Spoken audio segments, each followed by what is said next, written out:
सबसे पहले तो आपको यह सोचना होगा कि ये हिंदू धर्म को गाली नहीं देते, ये एक देश को गाली देते हैं, देश के खिलाफ इनकी सोच है। कैसे है, आज हमारा हिंदुस्तान चाइना से युद्ध में उलझा हुआ है और पाकिस्तान से युद्ध का डर है। उस युद्ध के विभीषिका में हमारे फौजियों को कैसे उलझाया जाए, वो कैसे उलझाया जाएगा जब ये धर्म को लेके आएंगे, धर्म के खिलाफ हिंदू सड़कों पे आएगा, बगावत होगी, मुसलमान इसके खिलाफ खड़ा हो जाएगा, देश के अंदर विद्रोह हो जाएगा। क्या तांडव, तांडव का मतलब भगवान शिव का त्रिनेत्र खुलना, यानी इन विधर्मियों का सर्वनाश हो जाना।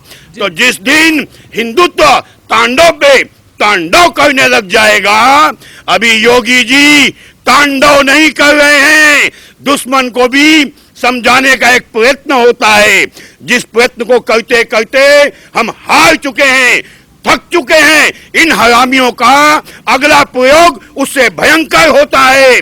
ये हर बार माफी मांगते हैं, फिर अगला प्रयोग के लिए स्थान, समय, धर्म चुन लेते हैं।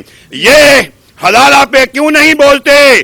क्योंकि जो इनके मौलवी हैं हलाला का लुत्फ तो वही उठाते हैं ना। 3 तलाक पे क्यों नहीं बोलते? 3 तलाक के कारण ही तो ये औरतों को भोग्या बनाते हैं ना। तो ये कैसे बोल सकते हैं हलाला पे, कैसे बोल सकते हैं तलाक पे, कैसे बोल सकते हैं जिसका धर्म नींव ही 7 साल के बच्ची को, जिसका नींव ही रखा जाता है 7 साल के बच्ची से निकाह के ऊपर, उनसे आप इंसानियत की उम्मीद कर सकते हो? नहीं। इनके लिए तो भगवान शिव का आज तक हम जीतते थे। क्यों जीतते थे? क्योंकि भगवान के राम के हाथ में धनुष होता था, वह हमारा हथियार होता था। भगवान शंकर के हाथ में त्रिशूल होता था, वह हमारा हथियार होता था। भगवान कृष्ण के हाथ में सुदर्शन होता था, वह हमारा हथियार होता था। गांधी जैसों ने, नेहरू जैसों ने कांग्रेस की विचारधारा को लेकर के हमें हथियार विहीन कर दिया, हमारे हाथ में पकड़ा दिया 1 घंटा। उस घंटे को भी ये क्या नाम है, मुल्ला मौलाना मौलवी, क्या नाम है इसका, मुलायम सिंह, इसने मंदिरों से उतरवा दिया, जिससे हम एकत्र ना हो पाए, संगठित ना हो पाए। आज क्या है, अजान, अजान इनका एक हथियार है। इस हथियार को ये इस्तेमाल करते हैं और हमारे हिंदुओं को बुरा से बुरा दिखाते हैं। क्यों दिखाते हैं? क्योंकि इन्होंने अपनी माँ बहनों से के साथ संबंध बनाने के लिए धर्म परिवर्तित किया, कुछ पैसों के लिए धर्म परिवर्तित किया। आज ये हरामी, इनकी मानसिकता बन गई है कि हमारे माँ बाप हमारी माँ बहनों के साथ नहीं सोते थे, हम तो सोते हैं ना। तो इनको बिगाड़ो, इनकी मानसिकता बदलो, इन्हें उसी विचारधारा पे लेके जाओ। जबकि हमारा हिंदू समाज कभी भी अपनी माँ बहनों का अनर्गल प्रयोग नहीं करता। कांग्रेस कैसा प्रयोग करती है मैं बताता हूं। हिंदुओं से हिंदुओं को कटवा दिया जाता है। इसी दिल्ली के अंदर 84 के अंदर हमारे सिख, हमारे भाई, हमारे हिंदुओं का नरसंहार करवाया जाता है, हिंदुओं को बरगलाया जाता है, उनके खिलाफ लड़ाया जाता है ताकि हम एक ना हो सके। हिंदू सिख अलग अलग कैसे हैं? हमारे ही घरों के 1-1 बच्चे दिए गए थे जो हिंदुत्व के सिपाही बने, जो हिंदुत्व को बचाने के लिए एक सेना का गठन किया गया, वो हमसे अलग कैसे हो सकते हैं? उन्हें अलग करने के लिए 84 में एक प्रयोग हुआ, उस प्रयोग के कारण हम अलग हो गए। ये तो हमारी इंसानियत थी और हमारी आंखों में धूल झोंक के तुम्हें बैठा दिया गया। क्या तुम बार बार तुम्हारी आबादी बढ़ेगी और तुम हिस्सा मांगोगे, हम देते रहेंगे? नहीं। आज हिंदू जागने लगा है और हिंदू के जागने का कारण ही है इनकी मन मस्तिष्क का फेल हो जाना। क्योंकि ये जानते हैं जिस दिन हिंदू जागा, हथियार उठाया। हम हथियार उठाते नहीं, जब हथियार उठाते हैं तो विध्वंस होता है, फिर होता है संहार। अभी तक तो हम सुनते थे ना, संहार हमारा होता है, लेकिन जब एक कीड़ा दबते दबते दबते आकंठ परेशान हो जाता है तो पलट के वार करता है। अब हिंदू वार करेगा, इनका संहार होगा, इनका विध्वंस होगा, वरना देश। आज क्या कसम करते हो, एक प्रयोग हुआ दिल्ली के अंदर, आतंक के कारण हमारे पुलिस की मनोवृत्ति तोड़ी गई, हमारे पुलिस को डराया गया। जहां पे बम चल रहे थे, पेट्रोल बम फेंके जा रहे थे, पुलिस को गोली चलाने की आदेश नहीं दिया। आज तो ये पुलिस ही है जो हमें पूजा करवा पाती है, आज ये पुलिस ही है जिनके कारण हम होली दिवाली मना पाते हैं, वो फौज ही है जिनके कारण हम अमरनाथ की दर्शन कर पाते हैं। तो इनकी मानसिकता क्या है, हमारे पुलिस बल को तोड़ देना, हमारे फौज बल को तोड़ देना, हमारे कोर्ट की और रहना करना, कानून को ना मानना। तो आज इन्हें दिखाने का वक्त है, अपने देश के साथ खड़े हो जाओ। अरे देश के गद्दारों को गोली मारो, समारो सालों को, क्या बुरा है भाई? तुम्हारे बाप को गाली बकेगा, तुम्हारे देश को गाली बकेगा, तुम्हारे धर्म को गाली बकेगा। हम तुझे मारने के लिए सरकार से अपील भी नहीं कर सकते, हम तुझे फौज से कह भी नहीं सकते कि गोली मारो। तू हमारे फौज के ऊपर पत्थर फेंकेगा तो तुझे माला पहनाएंगे। ऐसा होता था, अब नहीं होगा, क्योंकि देश के सर्व सिंहासन पे एक राजा बैठा है, एक नायक बैठा है जिसे मोदी कहते हैं। मैं उस माँ का ऋणी हूं, ये देश ऋणी है जिसने हिंदुस्तान को बचाने के लिए एक अवतार के रूप में आया है। दूसरा वो योगी मठीदेश्वर, जिसे केवल मंदिर में होना चाहिए, लेकिन जब धर्म खतरे में आ जाता है तो बाबा ही बाहर निकल के आते हैं, नागा ही बाहर निकल के आते हैं। तो आज हमारा देश खतरे में है, इसलिए बाबा को आना चाहिए और इन्हें इनकी सबक सिखाना चाहिए।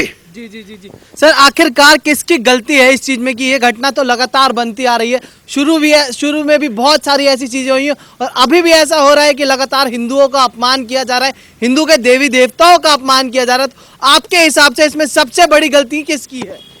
गांधी। अगर गांधी जी ने सर्वप्रथम देश के आजाद होते ही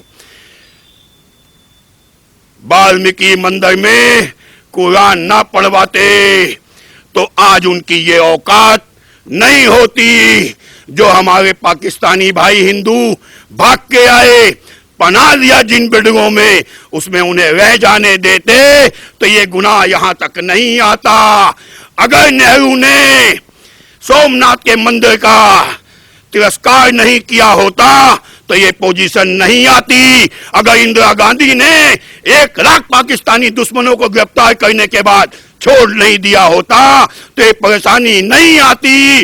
औरत से हम उम्मीद करते हैं कि वो हमारे देश के साथ खड़ी होगी, हमारे धर्म के साथ खड़ी होगी। हमारी इससे बड़ी जाहिलता, मूर्खता दुनिया में क्या हो सकती है? जो और हमारे हिंदुत्व में कहा जाता है पति सर्वदेव होता है, भगवान होता है, औरत का रखवाला होता है। जो औरत अपने पति के हत्यारों को माफ कर सकती है, क्यों? क्योंकि वह हिंदू नहीं है। जो लोग उनके साथ खड़े हो सकते हैं, ये हमारे सिख भाई जिन्होंने गुरुद्वारे के अंदर फौज घुसेड़ दी। क्यों घुसेड़ दी? किसी मस्जिद में घुसा, आज तक फौज नहीं घुसी। वो हिंदू को हिंदू से लड़ाया जा रहा है, आज भी लड़ाया जा रहा है।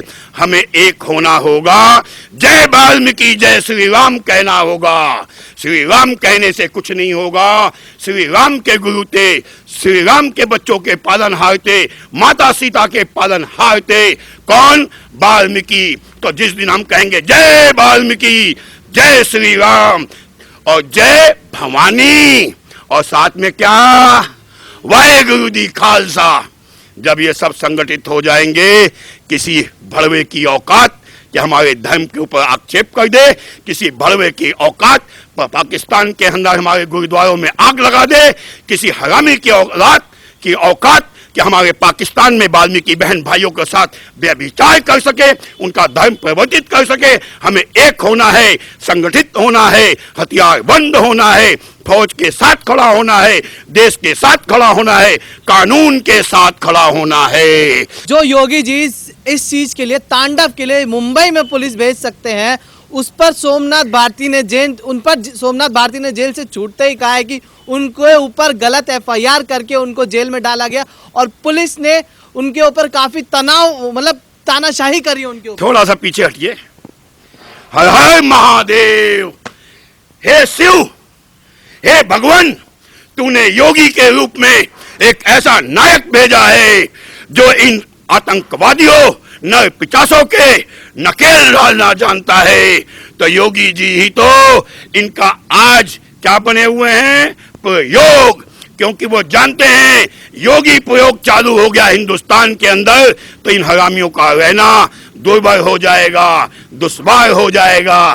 तो भगवान शिव ऐसे योगी बस एक दो और भेज दो, हिंदुस्तान सुरक्षित, देश सुरक्षित, धर्म सुरक्षित, समाज सुरक्षित। जी जी जी सर, जितने भी विपक्ष के नेता हैं, जब भी हिंदुओं के धर्म पर बात आती है, हिंदुओं के लिए आपत्तिजनक शब्दों का प्रयोग किया जाता है, हिंदू के देवी देवताओं पर गालियां, आपत्तिजनक कॉमेडियां ये सब करी जाती हैं, तो ये जो विपक्ष दल है ये सारा चुप हो जाता है। चाहे वो आम आदमी पार्टी के केजरीवाल हो, चाहे वो राहुल गांधी हो, चाहे वो सोनिया गांधी हो, चाहे वो प्रियंका वाड्रा हो, जो कहीं भी अगर किसी और नाम वाले के साथ कुछ हो जाता है वहां तुरंत कूद के पहुंच जाते हैं, पर जब हिंदुओं पर बात आती है तब ये सारे के सारे चुप रहते हैं। इस देश में गद्दारों की कमी नहीं है, वरना इस्लाम की औकात थी कि 40 आदमी दे करके हमारे देश में काबिज हो जाता। वह केवल 40 हिंदुस्तान के दोगले गद्दारों के कारण हमारे सर पे तांडव किया। 1000 साल तक हम गुलामी मानसिकता के दंश में जकड़े रहे। 1 लाख अंग्रेज हमारी संप्रभुता, हमारी आजादी छीन लेता नहीं, ये वही गुलाम थे जो उनके गोद में बैठ के हमें गुलाम बनवाने में सबसे अहम योगदान अदा करते थे। तो आप क्या सोचते हो, वो विचारधाराएं खत्म हो गई, उनके औलादे आज भी जिंदा हैं। वो चाइना के पैसों पे पलना जानते हैं, पाकिस्तान के पैसों पे पलना जानते हैं। उन्हें पता है जैसे सुभाष चंद्र बोस इस देश के नायक थे, उन्हें हटा करके नेहरू जैसे एक नरपिचास को प्रधानमंत्री बना दिया गया, जबकि पटेल जी को बनना चाहिए था, नहीं बनाया, क्योंकि हमें सुला दिया गया और हम सो जाते हैं, हमें अब सोना नहीं है। जी जी।